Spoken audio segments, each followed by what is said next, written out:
I want you to have some conversation with people around you, around what has struck you and what has resonated with you. Then I'm going to just look a little bit more deeply, something I alluded to earlier, the role of story, conversation, dialogue as vehicles for change. So I think is how do we situate story and narrative in the way that David's been talking about it within a broader framework of change, and then have a conversation, and if we've got enough space, turn around to look at one another and conclude with a conversation around what does this mean for us? I mean, what challenges might we face as we go back into our own contexts? So does that make sense? So that's pretty much how we're going to use our time together. And why I asked Rachel if I could put this here. You know, we've been talking about story and storying and sense-making and meaning-making. This is Rachel's design of our time together. So it's actually, Rachel, it's what people call graphic facilitation. Oh, okay. Just to give it a, we laugh, but naming and framing things is actually really, really important. And I've worked with a bunch of people who actually do this. So people will be sitting in conversation, and as the conversation is progressing, or the story sharing, or whatever it might be, they actually do a visual capture. They harvest the conversation on a big whiteboard like this, so that the meaning-making process is made visible and surfaced as we go. And it's a truly wonderful skill and art. That's why, so what I'm saying is, in this meaning-making process and this change process that we're talking about, we have much at our disposal, including harvesting story, hosting conversation, and graphic capture, visual capture of this kind. Because it's a meaning-making tool, and it's all about showing connections. So let me tell you about a framework that I'm using and Ermal and I had a conversation yesterday, and we are unapologetically saying, and it's a bit what I was saying to you at tea time, Bala, that the time for transformational change is now. So I'm not telling you why I've diagnosed the Methodist Church in particular, because I haven't. I've done a lot of work with the Catholic Church, with Catholic Earth Care in Australia, and a lot of work with the Susanna Wesley Foundation around helping the discipleship and ministry learning network understand itself as a learning thing and as a network. We can't take any of these things for granted. Because you're called a learning network, it doesn't mean that you know how to network or what it means to learn. So it's just unpicking some of these things and giving us a shared language so that we can have a conversation, if that all makes sense. So I'm making an assumption that churches, in my experience, certainly where I've worked in the UK, in Australia, and in South Africa, are in need of transformational change. And I would say that transformational change, and Ermal and I have had much conversation about this, is related to how we build transformative communities. So how do we reconstitute a sense of community, which has largely been lost, and not only in church contexts, but socially. So a lot of the work more broadly for me has been in social innovation, if you like, and social change. So let me just tell you a little bit about why I think, what I mean by a movement of transformation. You know, we talk about uncertainty, and Meg Wheatley's thing about, of course we go back to command and control because we want certainty. And because we don't like anxiety. You know, we spoke a lot earlier about how anxiety generates, it's unhelpful in the sense of helping people galvanizing and creating a movement of change. Anxiety is one of the things that stops that from happening. So typically what happens is we think that there's a problem, there are dwindling numbers in the church, and we have a notion of what the solution might be. So we tend to react to something that manifests itself by saying, okay, well, here's a quick fix. What we need to do to grow numbers is X, or my idea of the solution to this problem is Y. And often we haven't even had the conversation where we've named what the problem situation is that we're trying to address. So we also spend, and I've done a lot of work with policy people, we can spend a lot of time redesigning process and structure. And by process here, I don't mean social process or design. We use policy frameworks in the hope that it's going to drive change, and we use the language of driving change. So we'll say, okay, a new policy framework, that will bring about the change that we need. We'll have other regulatory frameworks. Changing thinking, and this is part of the transformational journey, and I'll tell you why it's in a U process. Changing thinking, in other words, reframing our values and beliefs and understanding who we are. So a lot of the work with the Discipleship and Ministry Learning Network was, well, why do you exist? What is your purpose? Some of it, yes, what are the stories we tell about ourselves? What are the stories we tell others? But it was also really coming to understand, if you want to be a community of practice, you need to understand what your practice is and what purpose are your practices serving? To what end? So people talk about servant leadership, but it's still leading to what end? In service to what? So that reframing of values and beliefs through thinking is a very important part of how we respond to change.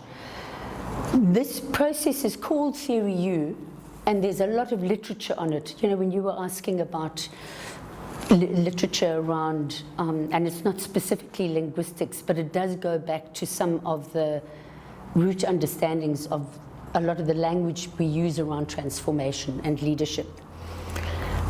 This regenerating sources of commitment and energy, so actually going back to our sources of inspiration is a very important part. And the research that was done at MIT, so my early work in South Africa was with Peter Senge and his associates, because it was exploring how we might build learning organizations. How do we create the conditions for that kind of shift? More recently, the work has developed into what is being called Theory U. And their research basically suggested and showed that we are inclined to work at this level. So we think this is a problem, and therefore we know what the solution is. The first act of leadership is to actually get the right group of people together to name and frame the problem situation in the first instance. We generally don't know. We think we do because it manifests in a particular way, but we seldom have an understanding. So it's that classic iceberg thing. We sit at this level and never get below the surface to the symptoms, to the underlying conditions that provoke a set of these things that manifest here, to which we generally respond. And as human beings, we're inclined to descend to solutions very quickly. We'll fix it, we're very problem-oriented, we're very solution-oriented. And for me, even with something like narrative, we can go, oh, well, stories are the answer. What we need is narrative. Well, no, stories in what context? Stories to what end? And how do you elicit authentic stories? Because they need to be situated within a much broader context of change for them to be meaningful and for people to own them. And that image that I had this morning about listening, for me, the most useful slide about Theory U, and there's masses of information. Because for me, the listening piece is really important, that the levels of listening. So when we listen, we tend to download from habits, past the ways of thinking, ways of what we've noticed before, what we've experienced before. And that generally reconfirms old opinions and judgments. And the role of powerful story, which we'll talk about later, is that it can challenge some of those habits of judgment that we are often afflicted by. Listening from the outside, so noticing difference, so starting to open the mind when we discover disconfirming data. So when we have evidence from the outside that challenges, and in stories, for example, challenges that this is the only version. There are other versions, there are other ways of understanding, there are other ways of looking at this and developing at least some of that opening of the mind. Listening from within, which is empathic listening. So that opening the heart to the other, in seeing through another's eyes. And what story does is they often create the emotional connection and a level of empathy that is otherwise missing if one is stuck at the downloading level.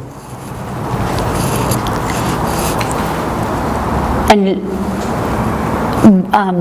Ermal and I have spoken a lot about, we know we've got lots of models for learning from the past. So we have Kolb's model, there are various models that help us uncover learning from the past. We're much less adept and skilled at learning from the future that is wanting to emerge. And why this is transformational is because as you, and for those of you who've done a lot of facilitation work, which I suspect a lot of you have, you know when you're in a context and people suddenly have an insight and a movement together and something more than themselves, another body, actually emerges. That is the transformational shift. Until you've shifted your perception. So David Bohm, the physicist who's written a lot on dialogue, will say that shifting perception is more important than gaining new knowledge. And that those shifts in perception cannot happen when we're listening at this level. This is fine for factual, procedural, tactical stuff. But if you're talking about transformational change, until we build the muscle to listen differently and tune in differently, and therefore that shift in identity and self that comes about through that is what makes something else become possible. Because otherwise we get caught in church and elsewhere doing the same thing and calling it something else, and then having the illusion that actually we're doing something that's utterly different. And all organizations I've worked in suffer from that. So they will give it a new language, or they will think they have found a methodology, which is why I'm cautious even of Theory U. They will think this is the answer. The answer is the discipline of deeply tuning into and listening to one another. So the language of co-initiating, co-creating, all of the language of the you is critical for this. And Ermal, I think maybe before I go on any further on Theory U, if you could tell some stories of what this has meant in your context, I think that would be very useful. While I was in South Africa, so my impression of South Africa had been gained from Methodist ministers from South Africa, whom I had met here, including Jenny, my wife, and people like Brian Brown, who were people who had been deeply immersed in the struggle of South Africa during the apartheid years. And I got an impression of a church that was transformed, transformative, vibrant, and going with all the social transformation that one could imagine. I got there and found a church. I was appointed to churches in the Western Cape on the outskirts. We've got another South African here. That's why there's amusement. A couple of South African contingents. In the Western Cape, on the fringes of Cape Town, where it was a mixture, and please, these are terms that are still used in South Africa: black, coloured, and white. The church for which I had primary pastor responsibility had been a predominantly white church, but was right on the boundary of a community that was being transformed, that was changing. It was the meeting point of three different communities in the southern suburbs, and the church was trying to find its identity. This is in 2011, the end of 2011, 2012, years on from the Big Bang of 1994, where we said all has changed, all is new, and it wasn't so. People still did not know what it meant to be part of a new society. And my being invited to that particular church was in some ways a compromise, They told me this afterwards, by the way. They never tell you these things when you're being stationed. Was a bit of a compromise because the church had historically only ever been led by white men. There wasn't a white man available. The next best thing was to get someone who was from England, even if he wasn't white. And with a name like Kirby, no one could guess what complexion this incoming minister might have been until he actually got there. So they are told the Reverend Ermal Kirby, a former district chair, is coming, and they said, "Oh, great, we'll have him." And then I turn up. And it was a wonderful learning experience because within the time that I was there, I also spent some time working not only with that church, but I became circuit superintendent and looked after one of the colored churches and one of the black churches in a settlement. And I began to ask the question, how do we get from where we are to where we need to be in South Africa?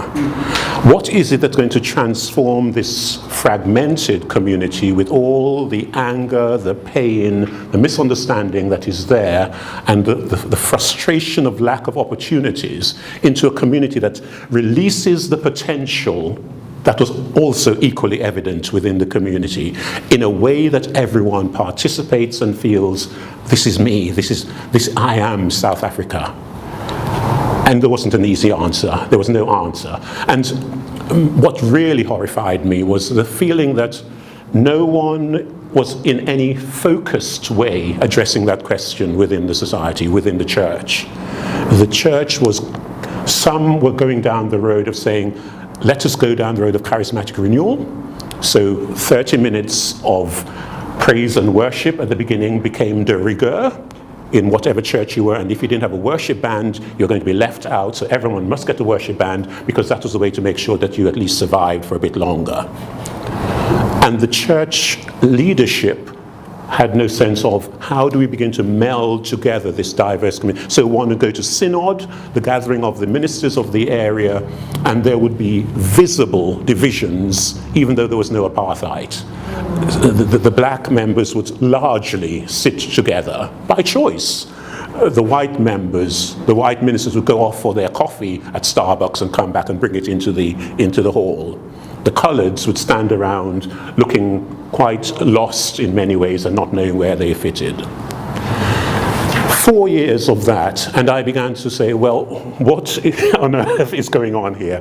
The Lord has ways of intervening. Jenny, my wife, it's our second marriage, her son was then recruited back here to England, and we began to think, well, the idea of settling in South Africa, because all of Jenny's family is in South Africa, including 5 brothers and 5 sisters, all within a 2-mile radius of where we were, suddenly becomes thrown into question because now son and grandchildren are going to be here and we're going to be there. Is it still a good idea to be there when they are here? And in any case, with another year or 2 to go before retirement, do I really want to give up? And the church in South Africa was saying quite explicitly, no one can have pastoral responsibility after the age of 65 because we've had all of these white men who have hung on to their positions and not given the chance to the upcoming black ministers for them to have a go at some of these stronger churches. So I was caught. So I thought, well, maybe before I'm completely forgotten by the home country, can I sneak back in, get an appointment, and perhaps ask the church, can I have some time to think about these questions? Because there were some of the same questions I was facing as chair of district in London before I went, I was now confronting in South Africa. And the Susanna Wesley Foundation, bless them, said, oh yes, we think we could provide you with a part-time post. We have this project, Cultural Diversity and Circuit Ministry, that we were wanting to start. The senior research officer was going to do it, but we think it might be something that you could do on our behalf. I said, well, I will give it a go. And so for the first year, I was having interviews and reflecting on the experiences of ministers who were engaged cross-culturally, white ministers serving black congregations, black ministers serving white congregations. And the question that arose out of those stories was, how does change begin to happen in the life of the church? And it was that reflection that at the end of that stage of research that drove me to recognize that what was needed were models of transformation. So we had a symposium here among the staff at Susanna Wesley Foundation, where I first met Megan from South Africa, though she's lived all over the world, still South Africa, and she introduced me to the idea of Theory U, because I wanted a vehicle for the reflection on my research that wasn't going to be a simple standard framework of here's a research report. I wanted it to be a conversation, and Theory U was precisely that. It enabled me to be able to say, are you willing for us to go on a journey where we co-initiate, we sit in a room together where we are listening to what the presenting problem is, the listening, the downloading, the owning, the co-initiating, saying there's something to be fixed, even though we might not fully know what it is. Do we then go in through that process of the day into a stage of co-sensing, being able to feel what it is that each person experiences around those questions, not only to hear, but to listen with the heart and to sense the sensitivities around those questions? And can we go to that deeper place that Sharma calls the presencing, just being still there, holding that pain, that frustration, that uncertainty, until something begins to emerge. And I was saying just yesterday, I think it was, if I dare as a mere man use the analogy, it's almost like going through the birth labor pains, or saying something is coming to birth, it's not yet fully ready, but we know we've got to stay with it, because if we don't stay with it, then nothing further will come. And from that presencing, that drawing on the energies and inspirations that we all carry within our stories, can we move forward to a place of co-creating, giving birth together to something that is different from anything that any of us could have given birth to separately. And having given birth, can we then co-evolve? Can we move forward, change the structures and processes in order that we might enter into a new future together? That model was what I got out of my work at Susanna Wesley Foundation.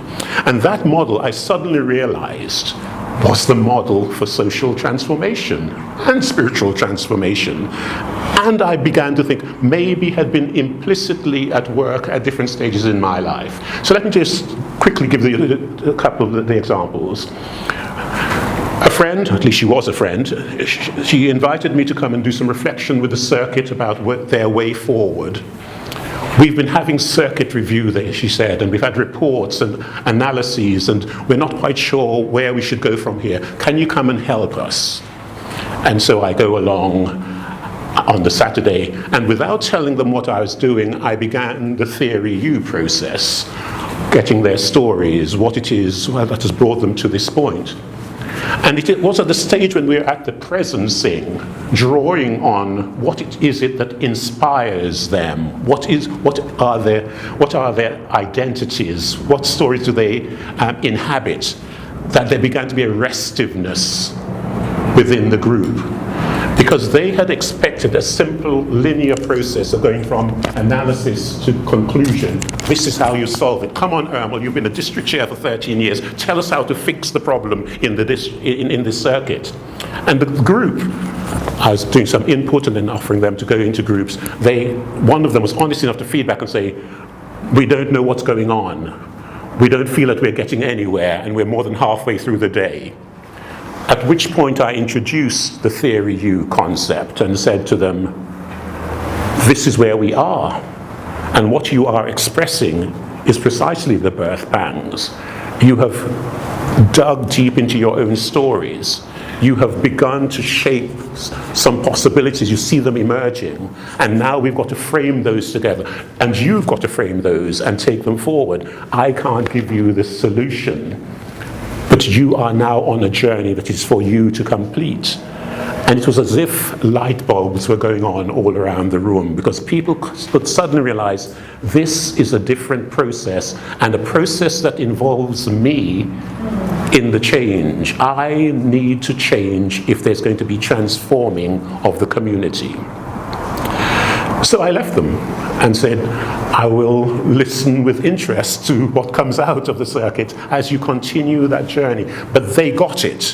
What we had tried to model in one day was a process that they now recognized had to be ongoing.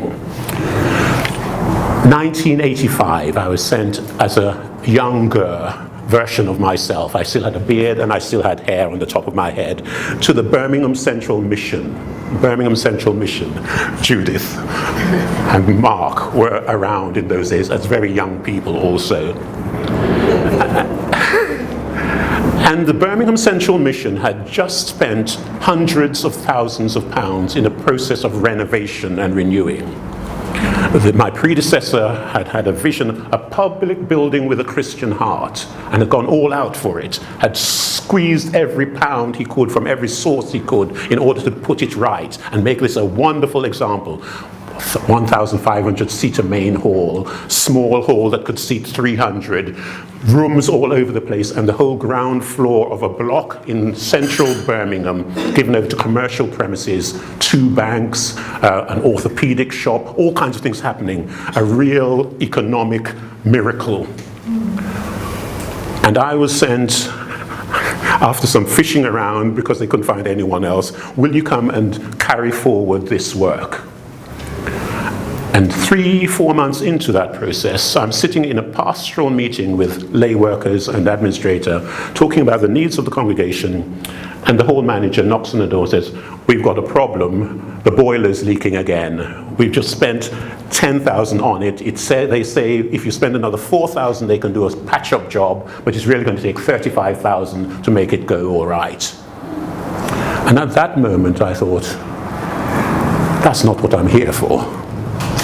Not that I was against, but this was after hundreds of thousands had already been spent on the project. And I began to ask the question, do we have the right understanding of what we are here for? And that question brought together a disparate, a very diverse group of people who over the next 2 years began to chart a very different future for that building and for that work, which saw us relieved of the responsibility of the building, starting projects that were relevant to the communities where we were, which had the largest magistrates' courts in front of us and the new crown courts behind us, and children running around the corridors because they're not allowed into the courtrooms while their cases are being held and need somewhere to be cared for.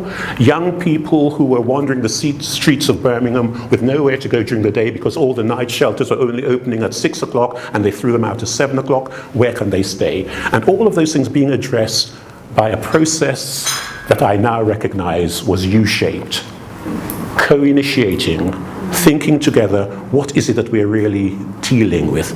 Co-sensing, feeling the pain of each person, each party involved in that, addressing the issues of people who had been baptized in the central hall, married in the central hall, no longer living near the central hall, but were still coming back and saying, this is my place of belonging, even though they're driving past 5 Methodist churches, addressing all those questions and coming up with a model that at the end of the day we could say, we believe this is of God and will take us to a new place.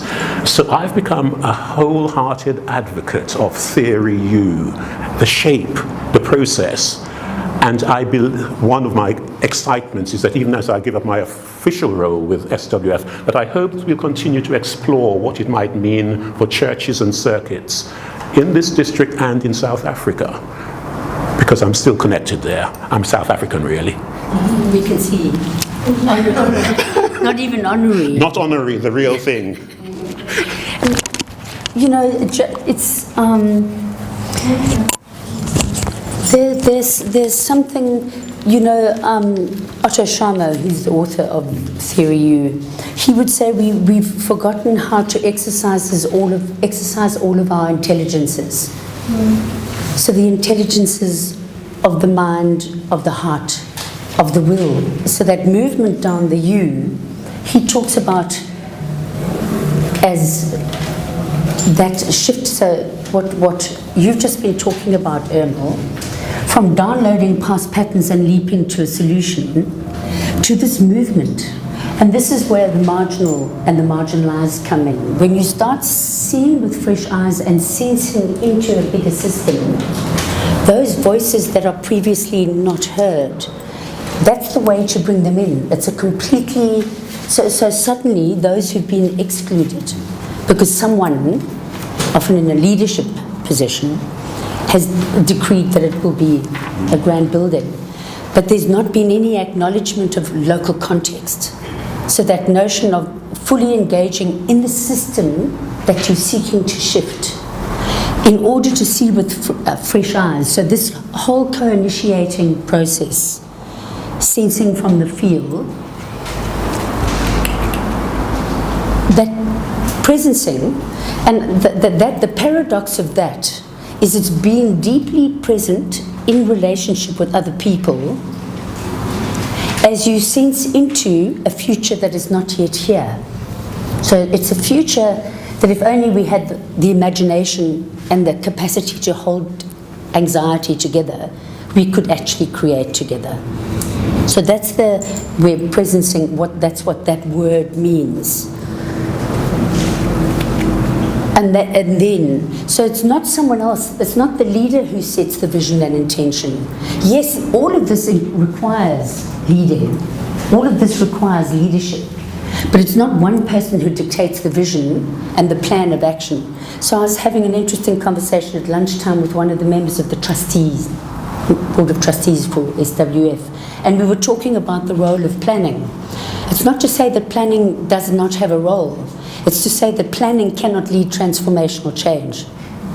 No document can. A strategy cannot lead transformational change. It has a part to play within this kind of new journey. Because then you can prototype the new by linking head, heart, and hand. And we've been talking, and it was one of your things you asked me about from a linguistics perspective. So Otto Scharmer would say, if you look at the I think he says it's the Indo-European roots of the word lead, it's lead. And that means crossing a threshold. So this movement, he talks about there's a necessary letting go in order to let something new emerge. That's the shift in perception. As long as you think you're always right and you've got the answer, and this is the way to do it, that movement that Ermal's talking about, and people, there's a lot of anxiety that sits here. And now what Andrew was saying, that sort of facilitation as midwifery, it's a midwifing process. But Otto Scharmer also talks about the blind spot of leadership. We look at what leaders do, but we seldom look at the place from which they operate. What he calls the source dimension. He calls that the blind spot. And he says, in all their research, the successful intervention of anything out there depended on the interior condition of the person intervening.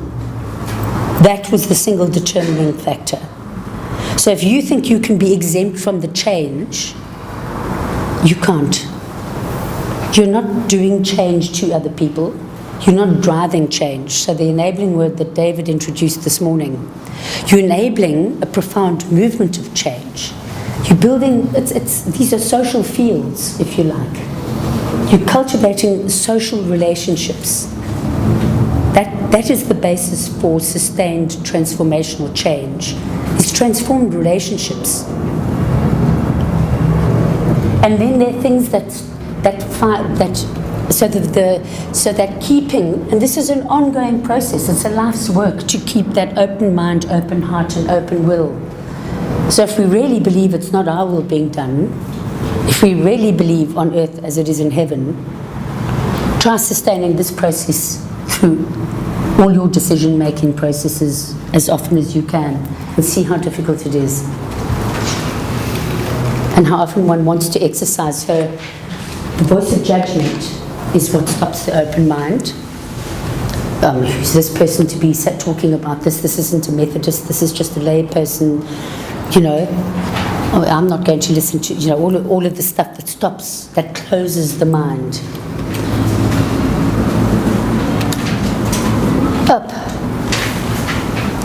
It's got a mind of its own again. The voice of cynicism stops the open heart, and the voice of fear or anxiety stops the open will. And this piece here that Ermal's talking about, so the question, what is my work? That's what Ermal was, the questions you were asking. Why do we exist? What is our purpose? What is our work? And who is myself? And this is a capital S. This is not my small s self and my role and job description. It's whom I called to be and who are we called to be together. Those are the key movements of leading transformational change. And that means you, any of us leading these processes, that is the movement that we're enabling, which means we've got to enable it in ourselves as well. So Andrew won't do it to the extent that I can't. So so Ermal, because people will be anxious and they'll say at lunchtime, what on earth are you doing? Just tell us what you want. Mm-hmm. You mean I'm going to have to sit with discomfort down here? And until people can release those things that they believe they must hold on to for whatever reason. And there are lots of vested interests as well. I mean, and there's lots of, we're working with power relations also all the time. So I'd like you to have a conversation with the people on either side of you, so in groups of 3. Just what has resonated with you, what has struck you, what do you disagree with? So what has struck you from what you've listened to so far? So just to the people on either side of you, what's resonated with you, what strikes you, what sits with you in looking at your own contexts now?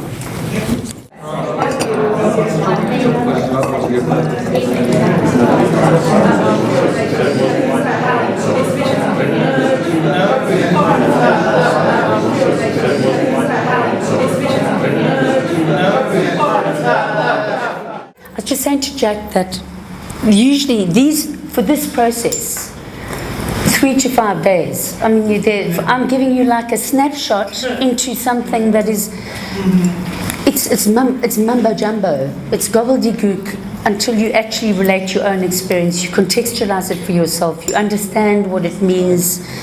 All of those things. I mean, these are 3 to 5 day processes, and an innovation lab that I did in Africa last year that Ermal knows about was on transforming economic thinking.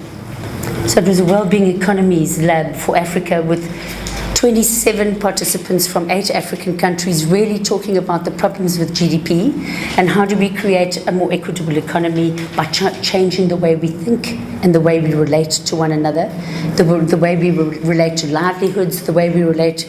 So the disconnect that Otto Scharmer talks about is a spiritual disconnect, self from source, disconnecting to source here. A disconnect from nature that we think we can actually do what we like, and it's an unlimited resource that we can endlessly draw upon, and a disconnection socially and from one another, so that we don't even constitute community in those places closest to us. We often feel greater empathy for people on the other side of the planet because of information, but there's no heartfelt empathy with the person sitting here. Do you know? So it's recultivating disciplines we've lost. They can be recultivated, and we're giving you a glimpse. So what Ermal and I are hoping is that we could do a long-term program of work with this as an informing framework. And don't worry I'll make sure that you get these slides. David has spoken a lot about the role of story and how important it is. For me, because of all my work in dialogue and generative conversation, story contained in conversation, or conversations containing stories, conversations that elicit authentic stories. So you've cultivated the relationships in the social field such that you can share authentic stories. You can listen to different perspectives. So isn't it interesting that a professor of physics was the first person who wrote on dialogue? He says, remember, fragmentation doesn't happen in the world. Fragmentation happens in our thinking. And until we shift our thinking and learn how to hold dialogue together where we surface our assumptions, we share our values and beliefs, and we find other ways of acting in the world together. We don't really have a hope. We will carry on with the disconnects, persisting with the disconnects that we have. And this is the person who's given a lot of practical expression, and he practiced it in British prisons. Okay, so dialogue work in prisons. So that one, the Dialogue and the Art of Thinking Together, is a beautiful piece of writing. And I used, this guy did his PhD in the history of Western ideas and looked at Paul's thought. He's done some really interesting work about the role of conversation and narrative in conversation. And I've used, these are, I don't think they're Catholic, but they talk about the constituting of small Christian communities. And I love this because they look at the etymological roots, the links between conversation and conversion. And they both are a turning together. So they would say that conversion is what happens whenever authentic conversation occurs, and community is the place where conversation continually provokes conversion. That's the transformational journey, and we seem to have lost the muscle for good generative conversation, for genuine dialogue, and for sharing authentic stories. And I think that that is the call of this work, and I hope this has been enough to give you a sense. And I also wanted David, just because I hadn't asked you, to situate your work in the context of what we've been talking about, and whether you would be happy to do that, David. I think that my work is a little bit different because the stories that I'm talking about are us, as well as stories that are told to people. Yeah. This is very much about dialogue for me. Okay. Now that's only partly true because of course there's a load of dialogue going on within us a lot of the time. Most of us have been busy having conversations with our own heads, I guess. So there's all that. The stories we tell are part of our dialogue. The stories, when they get tended to by heart and will as well change. Stories, when we get people to go on talking longer, change. So I think there's a recognisable similarity to the process. I have a question, if I may, though, for either of you, which is, I think the model's great, it's very useful. I also think that there are some people I've come across who probably don't have the instrumentation. So there are people who I just don't see ever getting off that top superficial level. And there are other people who, whether they have a model or not, will do that. Yes, I think, and you know, another conversation I've been having with people is you can't idealize anything. You cannot tell people that they must be somewhere where they're not. People are where they are, and you work with them where they are.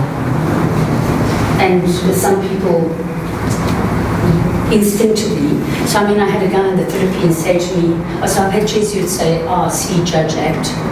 I had a catechist in the Philippines say, to know you more nearly, love you more dearly, and follow you more nearly. Yes, there's a natural, and some would say they're doing it and they wouldn't have the faintest clue. And that is the nature of doing systemic transformation work. Particularly when you, in the work where you get people from different sectors together, different constituencies. And the process intends that specifically. Because then others will bring them along. A process is not watertight. Yeah, I think to that, I think that might be the starting point. And the thing that has been emerging today that has already been emerging, the context, the community in which this takes place is actually vitally important. So though a person might say, my natural bent, my instinct is to go the deductive route, if they become embraced by and are committed to a community that are saying, we want to go deeper, we don't just want to hear your head, we actually want to get to know you, what you also about, they want to feel loved. When you find that kind of place of belonging, something different happens. And I more and more sense that creating spaces in which people can safely be vulnerable is actually a vitally important part of the transformative process. And I think that's something about what the church should be about. One would hope.